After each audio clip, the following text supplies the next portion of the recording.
Shalom saudara yang dikasihi Tuhan. Kita bertemu lagi di dalam persekutuan tengah minggu kita pada sore hari ini. Mari sebelum kita bersama-sama memuji meninggikan nama Tuhan, kita bersatu dalam doa. Bapa dalam surga, kami bersyukur Tuhan, waktu pada sore hari ini Tuhan berikan buat setiap kami untuk duduk diam di rumah kami masing-masing, bersekutu bersama, sekalipun lewat media sosial, tetapi kami percaya Tuhan ada di tengah-tengah kami, dan biarlah persekutuan kami ini sungguh menjadi persekutuan yang berkenan memuliakan nama Tuhan. Di dalam nama Tuhan Yesus kami berdoa. Amin. Saudara, dalam hidup ini banyak orang yang mencari. Apa yang dicari orang adalah hal-hal yang menyenangkan hatinya dan hal-hal yang dapat memenuhi kepuasan dirinya. Tapi setiap kita anak-anak Tuhan diberitahukan oleh firman Tuhan bahwa ketika kita mencari segala sesuatu yang fana itu akan sia-sia. Sebaliknya ketika kita mencari Tuhan, maka Tuhan akan memberikan damai sejahtera dalam hidup kita. Mari kita naikkan pujian ini. Dulu ku mencari, kini ku mendapat di dalam Tuhan.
Saudara sekalian, kita akan bersama-sama mempersiapkan hati kita untuk mendengarkan firman Tuhan.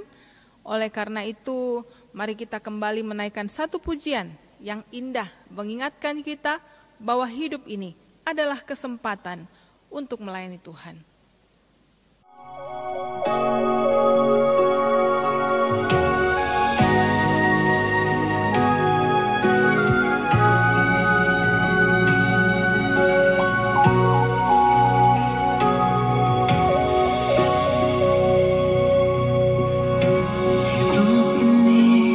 Adalah kesempatan hidup ini untuk melayani Tuhan. Jangan sia-siakan waktu yang Tuhan beri. Hidup ini hanya sementara.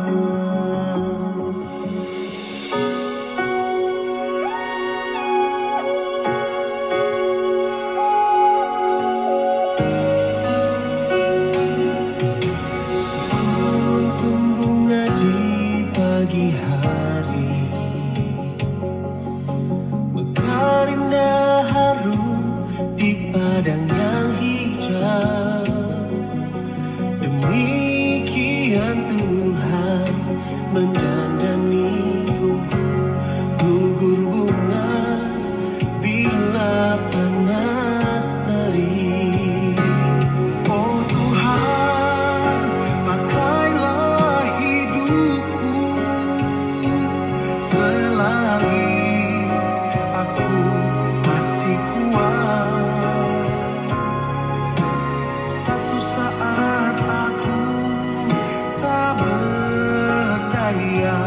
Hidup ini sudah jadi berkah. Oh Tuhan, pakailah hidupku selagi aku masih kuat.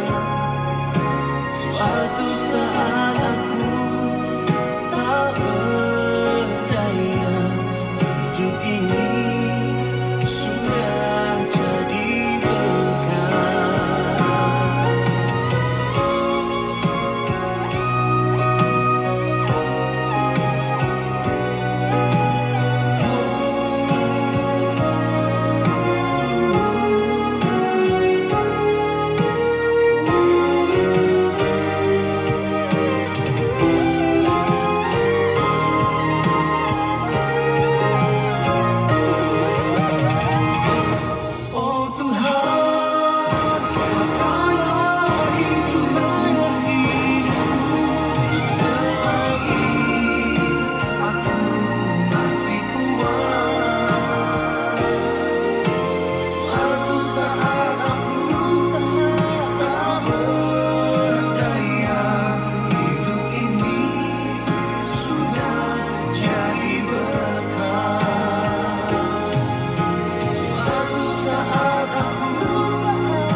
Saudara, mari kita bersatu bersama-sama dalam doa untuk memohon pimpinan Tuhan.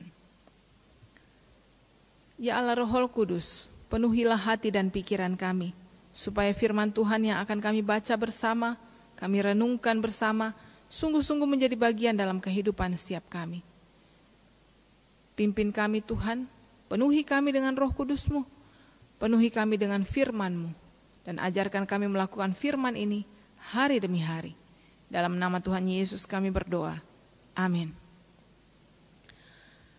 Saudara dikasihi Tuhan, kita akan bersama-sama membuka bagian firman Tuhan dari Kisah Para Rasul, pasal yang pertama, ayat yang ke-6 hingga ayat yang ke-11. Saya akan bacakan untuk kita semua.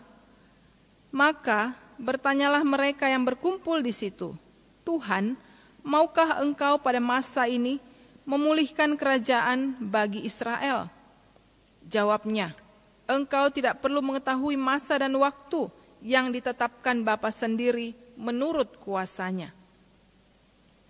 Tetapi kamu akan menerima kuasa kalau Roh Kudus turun ke atas kamu, dan kamu akan menjadi saksiku di Yerusalem dan di seluruh Yudea dan Samaria dan sampai ke ujung bumi. Sesudah ia mengatakan demikian, terangkatlah ia disaksikan oleh mereka, dan awan menutupinya dari pandangan mereka. Tetapi ketika mereka sedang menatap ke langit, waktu ia naik itu, tiba-tiba berdirilah 2 orang yang berpakaian putih dekat mereka, dan berkata kepada mereka, "Hai orang-orang Galilea, mengapakah kamu berdiri melihat ke langit? Yesus ini yang terangkat ke sorga, meninggalkan kamu, akan datang kembali dengan cara yang sama seperti kamu melihat dia naik ke sorga." Demikianlah pembacaan firman Tuhan kita. Yang berbahagia adalah tentunya orang yang bukan hanya membaca firman, tetapi juga melakukan firman ini di dalam kehidupan sehari-harinya. Saudara yang dikasihi Tuhan, suatu ketika ada sepasang kekasih. Mereka sudah lama menjalin hubungan satu dengan yang lain. Tapi sayangnya mereka tinggal di desa yang terpencil, yang rata-rata kehidupannya itu sederhana dan bahkan sangat sederhana. Oleh karena itu, sang pria berkata kepada kekasihnya seperti ini, "Kekasihku, saya akan pergi ke negeri seberang, lalu kemudian akan mencari kehidupan yang lebih baik di sana. Untuk kita berdua, saya berjanji kepadamu bahwa ketika saya sukses di negeri seberang sana, maka saya akan kembali ke desa kita ini, menjemput engkau untuk kita bersama-sama pergi ke negeri seberang dan membangun keluarga kita, melahirkan anak-anak, mendidik mereka menjadi anak-anak yang baik." Saudara, akhirnya sang wanita setuju, saudara. Karena dia pikir mereka memang harus mencari kehidupan yang lebih baik daripada tinggal di desa. Lalu kemudian berangkatlah sang pria ke negeri seberang. Sebelum berangkat dia berkata, "Setiap malam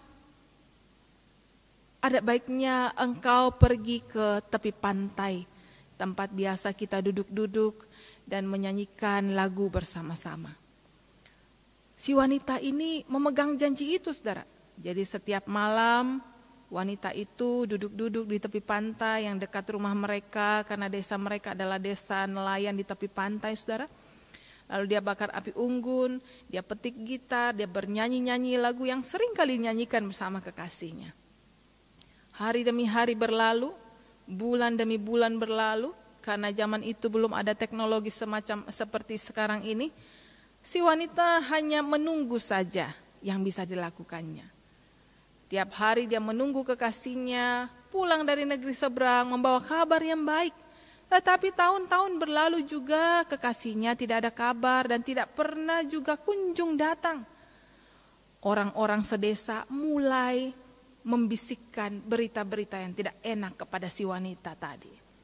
Dia masih menunggu saja kekasihnya, padahal mungkin saja kekasihnya tidak ingat sama dia.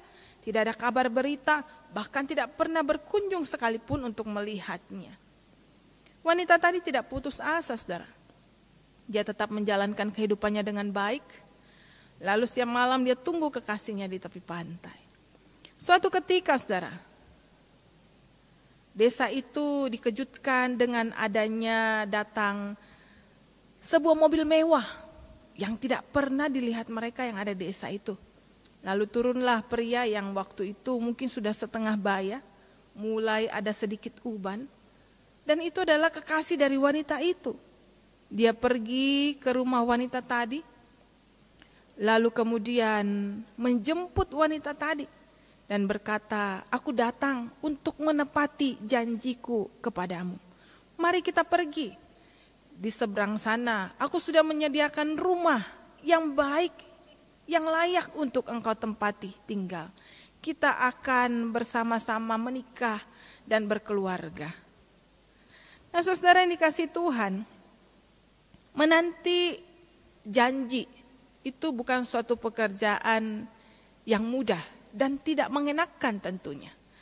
Para murid ketika itu, waktu kita baca firman Tuhan tadi, ketika mereka mengantarkan Tuhan Yesus ke bukit untuk naik ke sorga, hatinya bak seorang yang ditinggalkan kekasihnya, sama seperti wanita tadi mungkin saudara. Tidak enak, sedih, bingung, masih belum tahu. Ketika Tuhan Yesus sudah bangkit, mereka senang, bergembira, bersuka cita. Mereka mengharapkan Tuhan Yesus kembali mewujudkan apa yang menjadi impian mereka. Karena itu mereka berkata kepada Tuhan, Tuhan, maukah Engkau pada masa ini memulihkan kerajaan bagi Israel? Setidaknya mungkin ini perkataan para murid. Tuhan, sebelum Engkau kembali ke sorga, maukah Engkau saat ini memilih seorang raja bagi kami untuk memulihkan bangsa Israel ini? Itu pikiran mereka, saudara. Sampai detik itu mereka belum mengerti maksud dan tujuan Tuhan datang ke tengah-tengah dunia ini. Sampai detik itu mereka belum mengerti apa misi Allah bagi dunia ini. Mereka belum tahu bahwa sebenarnya yang menjadi inti persoalan sehingga Tuhan datang ke dunia ini adalah dosa-dosa manusia yang harus ditebusnya di kayu salib. Mereka belum paham betul apa makna Yesus mati di kayu salib. Karena itu saudara, mereka tanya sama Tuhan, kapan nih pemulihan terjadi Tuhan? Kapan bangsa kami dipulihkan? Kapan kami bisa hidup seperti orang merdeka lagi? Sebagai orang merdeka. Sebagai bangsa yang ditakuti oleh bangsa-bangsa asing. Saudara, karena itu Tuhan beritahu kepada mereka, engkau tidak perlu mengetahui masa dan waktu yang ditetapkan Bapa sendiri menurut kuasanya. Tuhan mau kasih tahu mereka, itu urusan Bapa di sorga. Sekarang aku punya tugas yang lebih penting daripada apa yang kau pikirkan. Bahwa engkau akan menjadi saksiku. Di mana saudara? Di Yerusalem, Yudea, dan sampai Samaria, dan sampai ujung bumi. Saudara, Tuhan mau kasih tahu mereka, daripada kamu memikirkan hal-hal yang menurutmu menyenangkan hatimu dan bangsamu, aku punya misi dari Allah yang harus engkau lakukan. Saudara, kenaikan Tuhan Yesus ke sorga itu punya makna bahwa Tuhan sudah menyelesaikan semua tugas-tugasnya di dunia ini. Dan sekarang tugas selanjutnya harus diselesaikan oleh para muridnya. Zaman itu adalah para murid Tuhan dan zaman ini adalah setiap kita yang juga adalah murid-murid Tuhan. Tugas yang Tuhan berikan adalah menjadi saksinya di Yerusalem, Yudea. Oke, mereka masih nyaman dengan daerah itu. Yerusalem adalah kota Daud. Kota yang menjadi kebanggaan orang-orang Israel. Yudea juga adalah masih daerah orang-orang Israel. Tetapi ketika Tuhan menyebut Samaria, mungkin dalam hati mereka mulai terbit lagi tanda tanya yang lain. Samaria, Tuhan, bukankah daerah itu adalah daerah orang-orang hasil perkawinan campur Tuhan? Mereka bukan darah Israel murni di sana.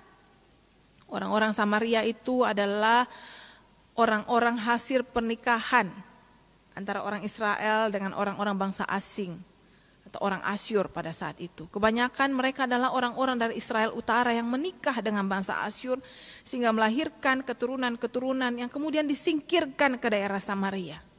Mereka tidak pernah dianggap sebagai orang Israel, orang Yahudi. Mereka tidak pernah dianggap sebagai keturunan Abraham. Dan mereka juga akhirnya memisahkan diri dan membuat tempat ibadah lain bagi orang-orang Samaria. Sekarang Tuhan mengatakan bahwa kamu harus menjadi saksiku ke Samaria. Kota yang selama ini tidak mereka akui sebagai saudara mereka. Kota yang selama ini mereka tidak anggap. Saudara, orang Yahudi itu kalau bukan murni darah Yahudi tidak dianggap, mungkin tidak dianggap sebagai manusia seperti mereka, saudara. Karena superioritas mereka tinggi sekali. Tuhan katakan jadi saksiku sampai ke Samaria. Apa sih yang saksi Tuhan lakukan, saudara? Yang saksi Tuhan lakukan adalah mewartakan tentang keselamatan yang sudah Tuhan lakukan di atas kayu salib. Mewartakan bahwa mereka juga adalah orang yang berharga di mata Tuhan, dikasihi Tuhan, bahkan Tuhan rindu supaya mereka diselamatkan. Mungkin orang-orang Yahudi akan berpikir, kalau keselamatan itu diberikan kepada umat manusia, maka orang Yahudi lah yang layak untuk dapatkan. Karena itu Tuhan mau bongkar pikiran seperti itu.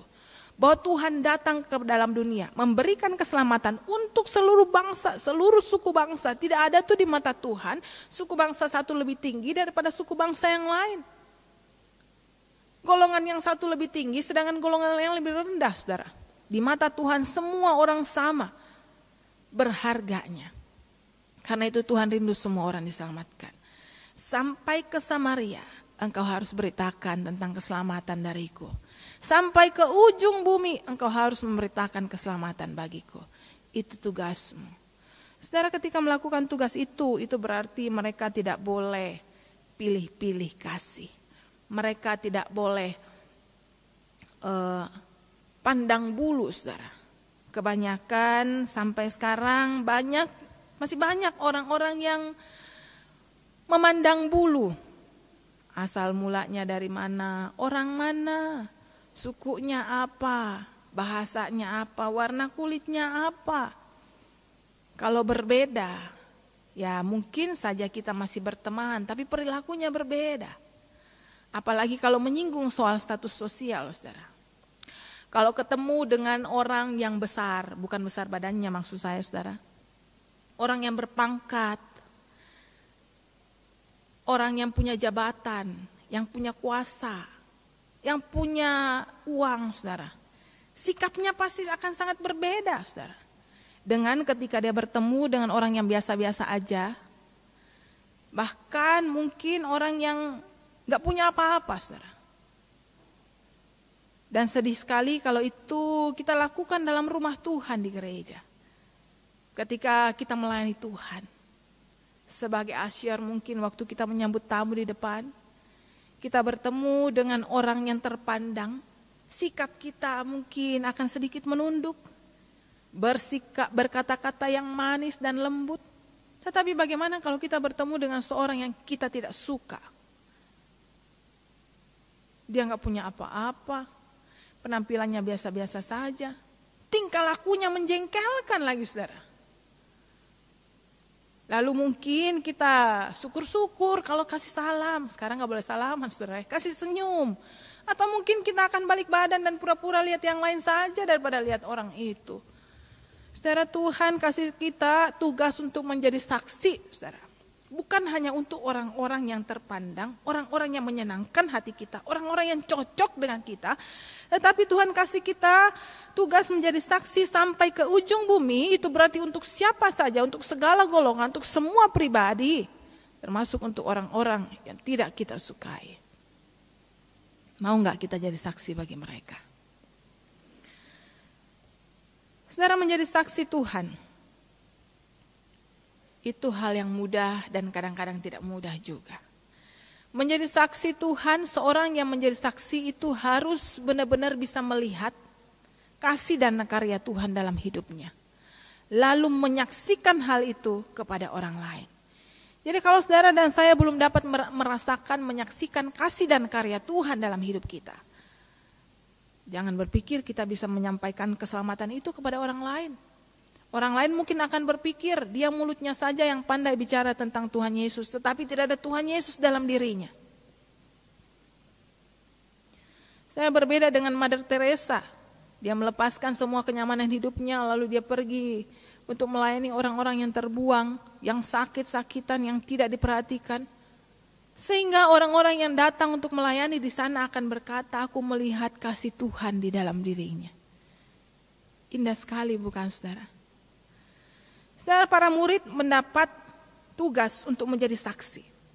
Ketika Tuhan naik ke atas, mulai lebih tinggi. Hati mereka mulai galau. Mereka lupa bahwa Tuhan berkata sebelum memberikan tugas menjadi saksi. Bahwa Tuhan berkata, tetapi kamu akan menerima kuasa kalau Roh Kudus turun atas kamu. Lalu kemudian baru kamu bisa menjadi saksiku.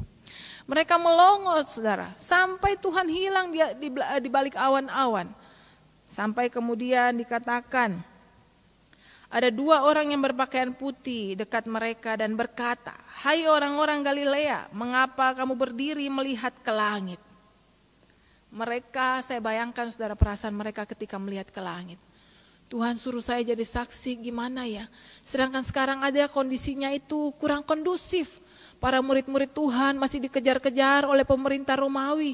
Kalau kami tertangkap menjadi murid Tuhan, mungkin kami akan dimasukkan ke dalam penjara, diberikan hukuman yang berat. Bagaimana mungkin kami bisa memberitakan tentang kasih Tuhan? Tapi kemudian malaikat itu seakan menepuk mereka, menyadarkan mereka jangan lihat ke langit. Kamu sudah merasakan kasih Allah, sekarang lihat ke bawah. Sekarang waktunya kamu untuk bekerja bagi Tuhan, melakukan misi Tuhan. Saudara yang dikasihi Tuhan, kadang-kadang kita juga seperti para murid seperti itu, saudara. Kita terkagum-kagum akan kasih Tuhan. Kita terkagum-kagum akan perbuatan ajaib Tuhan bagi diri kita. Menyembuhkan kita, memulihkan kita. Tapi saudara, kita hanya melongo ke atas, kita lupa bahwa samping kanan kiri kita, orang-orang di sekitar kita juga perlu merasakan kasih Tuhan yang sama untuk menjamah diri mereka, untuk memulihkan diri mereka, memulihkan keluarga mereka. Kita diberkati Tuhan, kita berkata haleluya, puji Tuhan. Tuhan baik buat saya. Kita bersaksi mungkin saudara di media sosial, di mimbar-mimbar gereja bahwa Tuhan menyelamatkan kita, menyelamatkan bisnis kita. Tetapi kita lupa untuk melihat sekitar kita dan merasakan penderitaan saudara kita yang kekurangan. Dan kita lupa untuk menjadi saksi Tuhan lewat memberi kepada mereka. Saudara, apa kita perlu malaikat yang menepuk kita dan berkata, "Hai murid Tuhan, jangan hanya melongo ke atas, lihat ke sekitarmu. Yesus ini yang terangkat ke sorga meninggalkan kamu, akan datang kembali dengan cara yang sama seperti kamu melihat dia naik ke sorga." Malaikat itu ingatkan mereka janji Tuhan yang indah, bahwa Tuhan naik ke sorga bukan meninggalkan kamu seperti meninggalkan anak yatim di tengah-tengah dunia ini yang kejam, yang mungkin akan mengejar-ngejar kamu. Tetapi Tuhan akan datang suatu hari kelak, bukan lagi sebagai bayi kecil di kota Daud. Tapi Tuhan akan datang untuk menjemput orang-orang percaya kepadanya. Orang-orang yang setia kepadanya. Orang-orang yang melakukan tugasnya sebagai saksi Kristus di tengah-tengah dunia ini. Saudara, sampai saat ini banyak orang menantikan kedatangan Tuhan. Sudah lebih dari 2000 tahun. Kapan Tuhan akan datang? Mungkin pandemi ini adalah sinyal bahwa Tuhan akan datang. Mungkin bencana demi bencana ini adalah sinyal bahwa Tuhan akan datang. Saudara, jangan melongo ke atas dan berpikir hal-hal yang di luar daripada apa yang kamu mampu pikirkan. Kalau semua itu adalah rahasia Tuhan, hanya Allah Bapa di sorga yang tahu. Sekarang tugas kita adalah menjadi saksi Tuhan. Lihat sekitarmu, bencana alam terjadi, kamu harus ulurkan tangan pada mereka. Berikan bantuan, doakan mereka, berikan apa yang kamu bisa berikan kepada mereka. Di tengah-tengah pandemi ini, apa yang bisa kita lakukan? Ulurkan tangan kasih Tuhan, sehingga lebih banyak lagi orang bisa merasakan kasih Tuhan. Dan mereka bisa memperoleh keselamatan dari Tuhan. Saudara, Tuhan sudah naik ke sorga. Minggu-minggu mendatang kita akan merayakan kembali kenaikan Tuhan Yesus ke sorga. Bukan meninggalkan kita sebagai anak yatim. Bukan juga meninggalkan kita dalam kebingungan kita. Tuhan akan berikan kita Roh Kudus, Roh penolong dalam hidup kita. Supaya apa saudara? Para murid ketika menerima Roh Kudus itu, pikiran mereka diubahkan, hati mereka diubahkan. Yang tadinya takut sembunyi, sekarang mereka berani keluar untuk mewartakan kasih Tuhan. Dan mujizat terjadi, tanda-tanda yang luar biasa terjadi. Tuhan pakai mereka untuk memenangkan ribuan jiwa, bahkan jutaan jiwa bagi Tuhan. Sekarang kalau hati kita mau dipenuhi Roh Kudus, saudara, apakah hati ini sudah bersih, sudah suci, sudah kudus bagi Tuhan? Kalau ada hal-hal yang tidak berkenan di hati Tuhan, minta ampun sama Tuhan, minta Tuhan sucikan hati pikiran kita, supaya Roh Kudus itu ada dalam hati kita. Saudara, celakanya kalau kita melayani Tuhan, tapi Roh Kudus itu tidak bertahta dalam hati kita. Pelayanan itu tidak berkenan di hati Tuhan. Tidak akan memperoleh dampak bagi sekitarnya. Karena itu setiap kita, anak-anak Tuhan, pelayan-pelayan Tuhan, baiklah kita berlutut di hadapan Tuhan, memohon, Tuhan sucikan hatiku supaya hati ini menjadi layak, menjadi tempat tahta Roh Kudus di dalamnya. Sehingga kita bukan orang yang kebingungan di dunia ini harus bikin apa. Kita tahu jelas apa yang kita harus lakukan tengah-tengah dunia ini. Mari saudara menjadi saksi-saksi Kristus, mewartakan akan keselamatan dari Tuhan, mewartakan bahwa Tuhan naik dan suatu hari kelak dia akan datang kembali, menjemput hamba-hambanya yang setia. Tuhan Yesus memberkati. Mari kita berdoa. Bapa dalam surga, kami bersyukur sebab dari firman-Mu, kami tahu Engkau Allah yang peduli. Engkau Allah yang mempersiapkan kami untuk menjadi saksi-Mu, bahkan memperlengkapi kami dengan kuasa Allah Roh Kudus. Sehingga di tengah-tengah dunia yang berusaha untuk mengombang-ambingkan anak-anak-Mu, kami tidak kehilangan arah. Kami tahu jelas apa yang harus kami lakukan sebagai saksi Tuhan, sebagai orang-orang yang sudah dijamah oleh kasih Tuhan, itu bahwa kami harus menyaksikan akan kasih itu lewat kehidupan kami. Karena itu tolong kami ya Tuhan, baik tutur kata kami, pikiran kami, dan juga tingkah laku kami, semuanya menyaksikan kasih Tuhan dalam hidup kami. Sehingga ketika orang-orang sekitar kami melihat kami murid-murid Tuhan, mereka sungguh-sungguh juga melihat Tuhan Yesus di dalam kehidupan kami. Kami berdoa saat ini untuk saudara kami yang sakit. Tuhan tolong jamah dan sembuhkan mereka. Tuhan berikan iman pengharapan hanya kepada Tuhan. Yakinkan bahwa Tuhan tidak pernah tinggalkan mereka. Tetapi Tuhan ada senantiasa bersama dengan saudara kami ini. Kami juga berdoa untuk gereja kami di tempat ini. Tuhan berkatilah gereja ini, sudah membuka pintu untuk ibadah. Kiranya Tuhan gerakkan hati setiap kami anak-anak Tuhan, kembali bergiat diri untuk melayani Tuhan, beribadah kepada Tuhan. Kami terus juga berdoa supaya pandemi ini segera berlalu ya Tuhan. Sudah banyak obat-obatan yang diupayakan, vaksin yang diupayakan, tetapi kami percaya hanya tangan Tuhan yang berkuasa, yang sungguh-sungguh dapat menyingkirkan segala sakit penyakit ini, segala virus-virus ini, dan membuat kehidupan kami lebih baik lagi ke depannya. Kami juga berdoa untuk bangsa dan negara kami, berkatilah pemimpin-pemimpin negara kami, supaya mereka juga diberi hikmat, tanggung jawab, kejujuran di dalam menjalankan tugas mereka, sehingga senantiasa ada kesejahteraan bagi bangsa dan negara ini. Terpujilah nama-Mu Bapa. Doa kami di dalam nama Tuhan Yesus kami berdoa. Amin.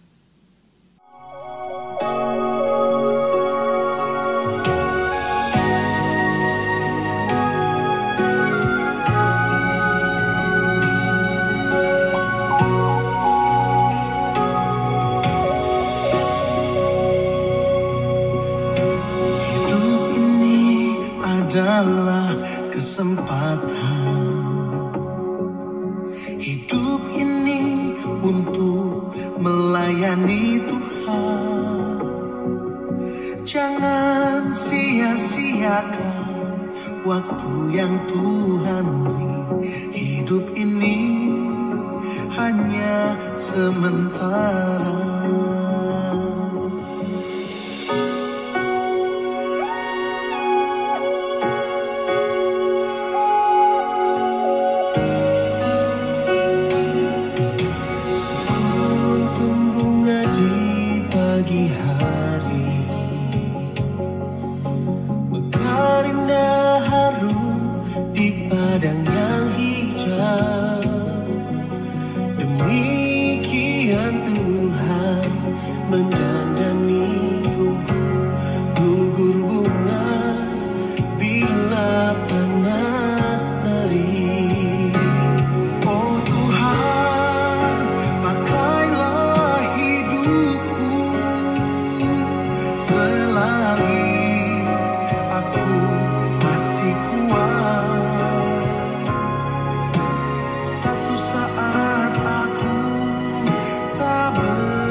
saat